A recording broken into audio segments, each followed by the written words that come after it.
Napahilamos siya ng kamay sa muka at hinayaang dumaos-dos ang kanyang likuran sa wall ng elevator. He's even crying now at hindi niya yun kayang pigilan. Puno ng pagsisisi niyang sinipa ang elevator. Bumabalik sa isip niya ang mukha ni Missy bago siya iniwan. Ang pinakamasakit sa lahat ay yung tinalikuran siya na walang kahit na isang salita na lumabas sa labi nito. Gusto niyang ulitin ito ang pagsampal sa kanya, sabihan siya ng masamang salita o kahit ilabas ang lahat ng galit nito sa kanya. Pero hindi ginawa ni Missy. Halos dumugo na ang dalawang kamao niya sa pagsuntok sa bakal na wall ng elevator hanggang sa makaramdam siya ng pagod at tuluyang bumagsak sa sahig. Kainis na yan! Boss, anong nangyari sa'yo? Mabilis na pumasok si Raven sa loob ng elevator nang makita na nakahandusay ang kanyang boss at walang malay. What the? Napamura siya nang makita na halos lamog na ang kamuan nito at maraming dugo. Mabilis niya itong dinala sa presidential suite room nito sa itaas. Napabuga siya ng hangin habang nakapamewang at nakatingin ngayon sa sitwasyon ng kanyang boss na nakahiga sa kama. Kahit hindi na siya magtanong, halatang alam na niya kung anong nangyari. Nakaramdam siya ng awa para dito. Isang oras ang nakalipas. Hindi na alam ni Raven kung ano ang gagawin. Mataas ang lagnat ng kanyang boss. Maraming punas na ng yelo ang ginawa niya. Ngunit ayaw makinig ng lagnat nito.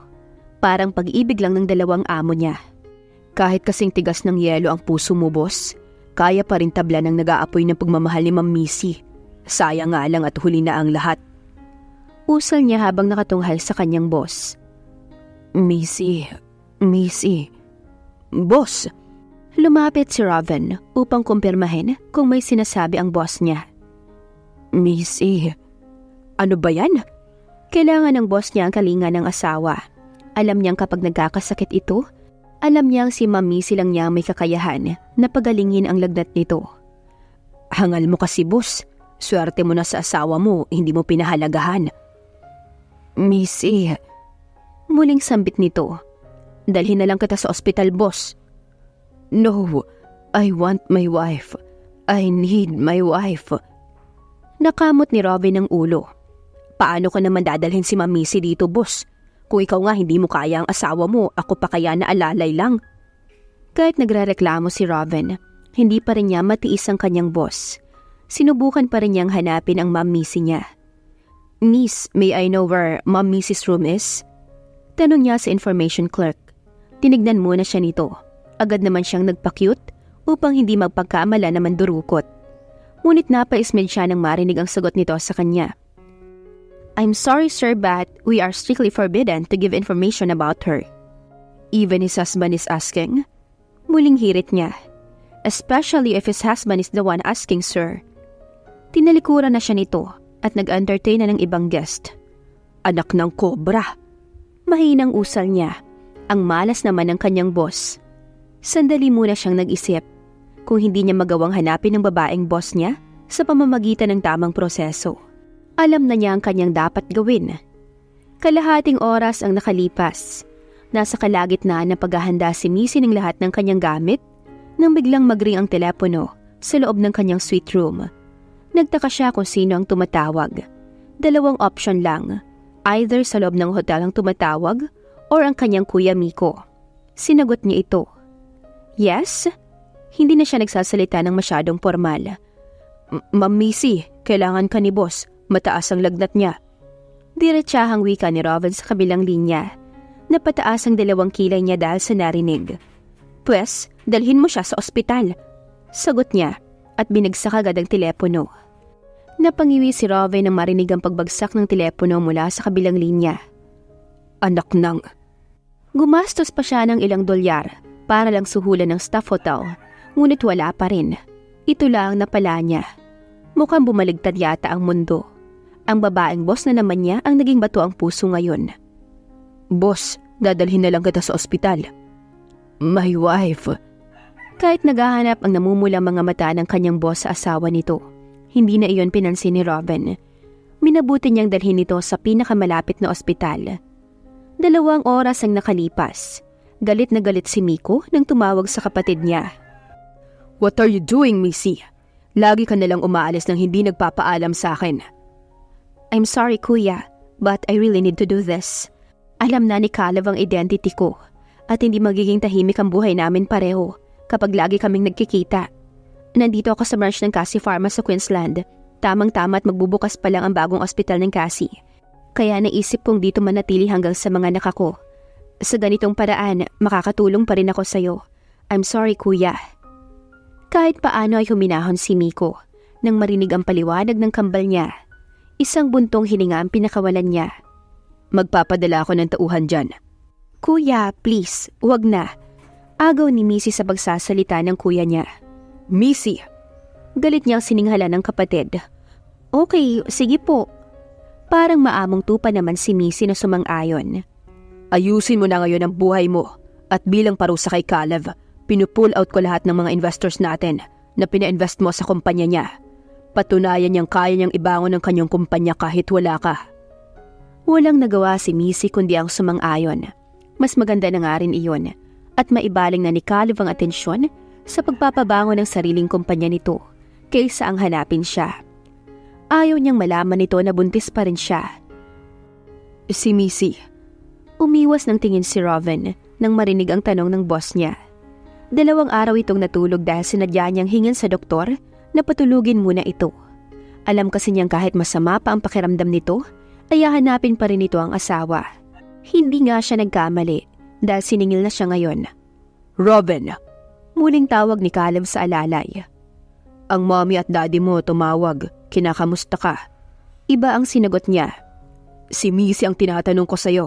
Bumisita ba siya sa akin? Halata ang pagtitimpi ng galit sa boses ni Caleb. Si Miss G bumisita rito kanina.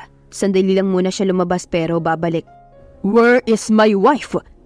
Tumigil ang pagsasalita ni Robin dahil sa biglaang pagsigaw ni Caleb. Bumangon na ang kanyang boss mula sa stretcher bed nito at plano nang umalis. Wala na siya boss, umalis na! Pasigaw din ang sagot ni Robin dahilan upang mapabalik si Caleb sa pag-upo sa stretcher bed niya. Matagal niya ang tinitigan si Robin upang hanapin sa mga mata nito kung nagsasabi ba ito ng totoo. 2 araw ko siyang hinahanap boss habang tulog ka. Ngunit kanina ko lang nalaman na nagpakasal na siya kay Phil Miguel Johnson. Hindi pa rin siya makapaniwala sa narinig. Bakit ang bilis naman magpakasal ni Missy sa ibang lalaki? Nahalata ni Robin ang pagdududa sa mukha ng boss niya, kaya kinuha niya ang ebidensya sa loob ng puting envelope. Nanginginig ang mga nakakuyom na kamao ni Caleb habang nakatingin sa mga wedding pictures ni Missy at Phil. Makikita sa mga mata ng mga ito ang saya habang sinusuot ang singsing sa daliri ng bawat isa. Gusto niyang sumigaw at tanggalin ang sakit na kanyang nararamdaman, ngunit wala siyang lakas na gawin iyon. Nanatili siyang tahimik at hinayaan na umiyak ng tahimik ang puso niya. Alam kong hindi ito ang tamang panahon para sabihin ko sa'yo, ngunit kailangan. Naghintay muna si Robin ng maging reaksyon ng kanyang boss. Nang makitang nakikinig pa rin ito sa kanya, muli siyang nagpatuloy sa pagsasalita. Halos 50% ng mga investors ng Wilson Pharma ay nag-pull out ng kanilang shares. Bumagsak ang shares ng kumpanya sa loob lang ng 2 araw. Ang kaninang sakit na nararamdaman ni Caleb ay lalo lamang nadagdagan dahil sa sinabi ni Robin. Nanigas ang kanyang mga panga. Hindi na siya magtataka pa kung bakit nag-pull out ang mga investors ng kanilang shares dahil sa kagagawan ito ni Missy. Talagang pinuputol na nito ang ugnayan nila sa isa't isa. Mapakla siyang ngumiti, may kasamang galit sa loob ng puso niya. Iyan ang dahilan kung bakit tumawag ang daddy mo kanina dahil sa loob lang ng 2 araw, malaki ang losses ng Wilson Pharma. Sinabi ko ang nangyari sa'yo. Inaasahan niyang umuwi ka sa lalong madaling panahon. Mag-book ka ng ticket. We're leaving as soon as possible. Hinugot niya ang linya ng IV drip sa kanyang kamay. Wala siyang pakialam kahit patumulo ang dugo mula roon. Ang damit ko. Hinubad niya ang suot na hospital gown. Agad namang kinuha ni Robin ang set ng damit ni Caleb at binigay ito. Tumagos pa sa puting t-shirt nito ang dugo na sumagi sa kamay nitong natanggalan ng IV drip. Boss, okay lang po ba kayo? Nag-aalala na tanong ni Robin nang makitang namumutla ang labi ni Caleb. Binalingan siya nito. Ano ang gusto mong gawin ko? Magsaya dahil iniwan ako ng asawa ko? O maglupasay sa sahig dahil nagawa niya magpakasal sa iba habang kasal pa kami. Nakatiimbagang niyang sagot. Pwede mo naman silang idemanda para makaganti ka. Nagbibigay lang ng suhestyon si Raven, ngunit hindi niya alam kung tama ba ang mga pinagsasabi niya. For what? Hindi ko ikamamatay ang pagpapakasal niya sa iba. Hindi siya malaking kawalan sa akin.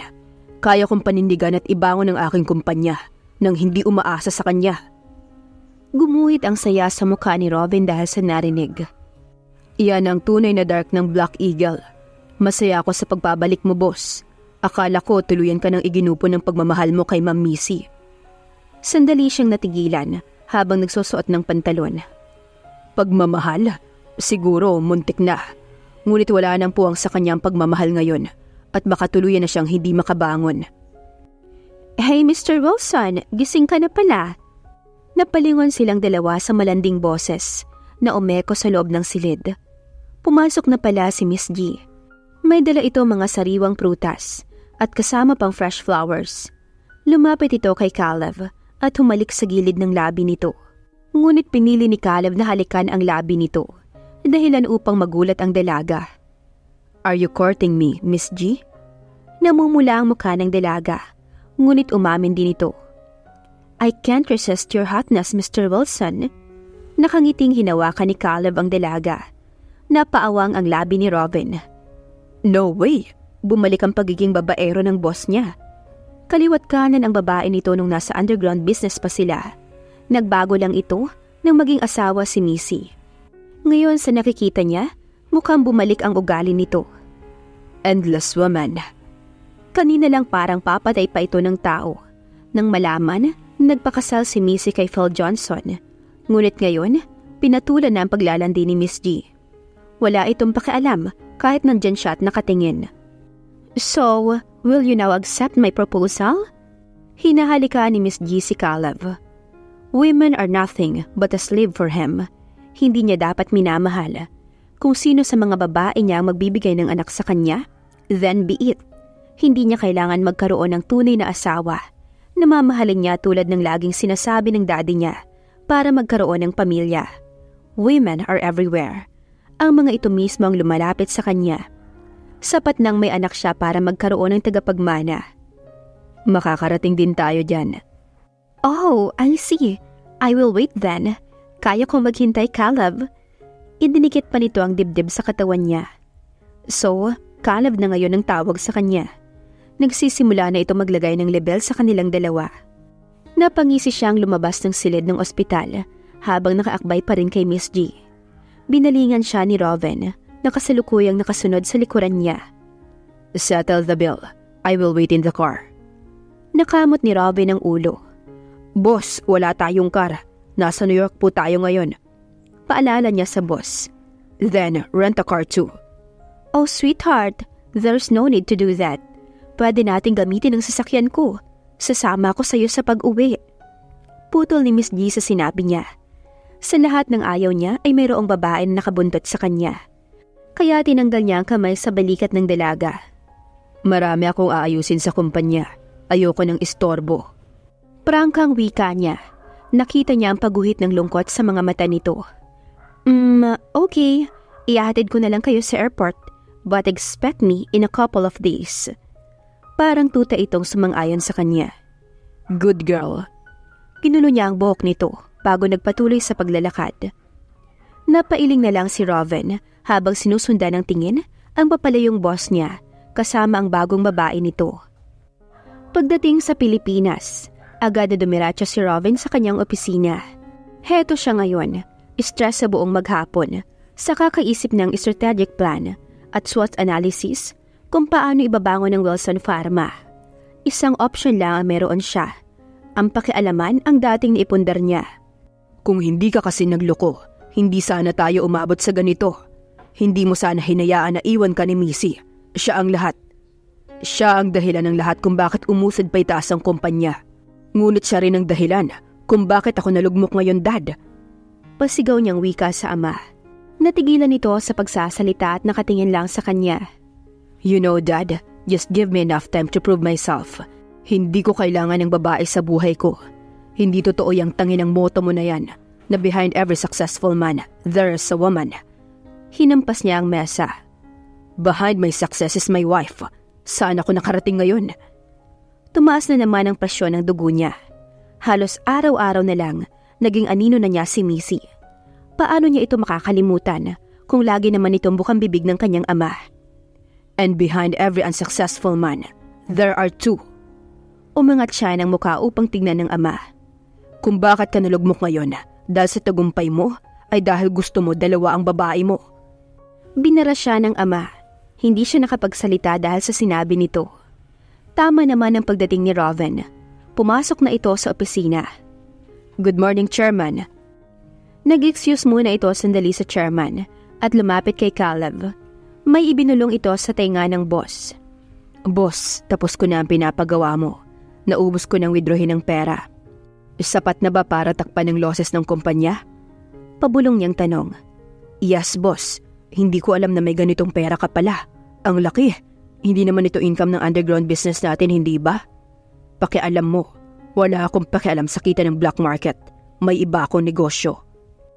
Nang makita ni Caleb na napaawang ang labi ng alalay niya, agad niya itong pinalabas. Sige na, ilipat mo na yon sa account ng Wilson Pharma. Hindi nakaligtas iyon sa pandinig ng kanyang ama. Caleb, saan mo kinuha ang pera? Huwag mo nang alamin, Dad. Tumayo siya at sinuot ang black coat. Aalis muna ako. Paalam niya rito. Hindi ka aalis hanggat hindi mo sinasabi sa akin kung saan mo kinuha ang pera. Tumigil si Caleb sa pagpihit ng doorknob. Binalingan niya ang ama. Ano ba ang mas mahalaga sa inyo, Dad? Ang makabangon ng kumpanya o alamin kung saan nanggaling ang pera? Pareho. Ayokong nanggaling sa masamaang tagumpay ng kumpanya natin. Don't worry. Pinaghirapan ko ang pera na ginamit ko sa Wilson Pharma. Tuluyan na siyang lumabas ng kanyang opisina. Iniwan niya ang ama na nakatulala pa rin hanggang ngayon. Nanlulumo na sumandal si Missy sa sariling swivel chair sa loob ng kanyang opisina habang nakatingin sa mga pictures nila ni Phil. College days nang kuhanan sila ng picture. Hindi nga halata na lumang pictures dahil maganda ang pagkaka-edit. Parang kinuhanan sila ngayong buwan lang. Naglalaro sila noon ng kasal-kasalan at silang napagtripa ng mga kaibigan. Hindi na siya magtataka kung paano ito nakuha ng kuya niya at pinabago. Kaya kita pinuntahan dito dahil sa mga pictures na yan. Napatingin siya kay Phil nang marinig ang sinabi nito. Paano mo naman nalaman na nandito ko? Kailangan ko pa bang sagutin yan? Sino lang bang nakakaalam na nandito ka? Nakangiting sagot ng binata. Gusto rin naman ng kuya mo na ipaalam sa iyo ang ginawa niya para hindi ka magulat. So, paano ngayon yan? Naniwala talaga si Caleb na mag-asawa na tayo. Muli niyang inilipat ang tingin sa mga pictures nilang dalawa ni Phil. Mukhang kasabot pa ng kuya niya si Phil kung bakit ito nagkaroon ng kopya. Tumayo siya at kumuha ng maiinom mula sa water dispenser. Kahit malaman ko man, wala naman ako magagawa dahil si kuya nang kumikilos. Mahimig pagdatampo ang boses niya. Lumagok siya ng tubig sa paraang iyon matanggal ang anumang bumabara sa lalamunan niya. Sinisigurado lang ng kuya mo na hindi na kayo magkakabalikan pa ni Caleb. Prenteng umupo si Phil sa couch at inakbay ang kamay nito sa sandalan. Lumapit siya sa binata at tumabing umupo sa couch. Tuwang-tuwa ka naman. Inirapan niya ito at pinandilatan ng mata. Aminin mo nga sa akin, ikaw bang nagbigay ng mga pictures na yan kay kuya? Nakita niyang biglang sumeryoso ang mukha nito. Missy, nakahanda ako maging ama ng anak mo. Alam mo, madalas, nangangarap ako na sana, totoo na lang ang kasal-kasalan natin na yan.